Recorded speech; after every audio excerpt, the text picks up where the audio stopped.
One was to restore the soul of America. Just decency in the way we treat one another, politically the way we treat one another. I know you know that back when Pat was around and others, we had vicious fights. We'd go and sit down lunch together in the Senate dining room. I'm taking more of your time than I should, but one of the things that I realized when I was vice president, Barack wanted me because of my background in foreign policy and my ability to work in the Congress very well.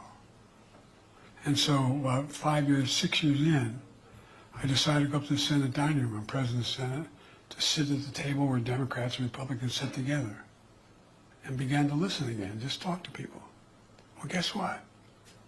No place to go. You've been to the senator's dining room where they take you into the room where you can eat with other senators and other people.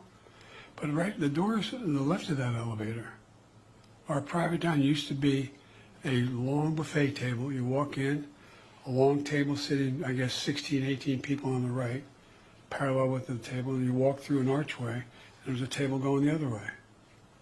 One was the Democratic table, one was the Republican table. And when there weren't enough to sit at any one table, then they all sit together.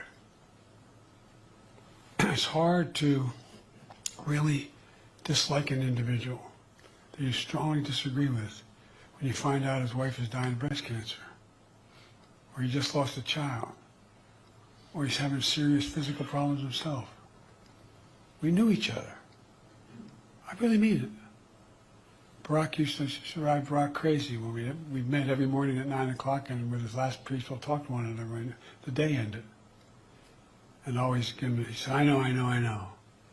All politics is personal. But it is. It is. I watched Teddy Kennedy and Jim Eastland rip each other apart on the floor and then go down and have lunch together. So one is to restore the soul of the country. The second thing to do, I was trying to do when I ran, was to begin to restore the middle class, to focus on people most in need. And thirdly, was to bring the politics together again. Again, we don't have to agree with one another, but we sure now have to stick with the system that's allowed us to strongly disagree and yet keep within the confines of the admonitions of the Constitution. I've taken much too much of your time, and I apologize, but you're among the most informed people in Washington. And I would really appreciate, down the road here a little bit, any constructive criticism you have, and I'm sure you have some. All right, thank you so very much for having me.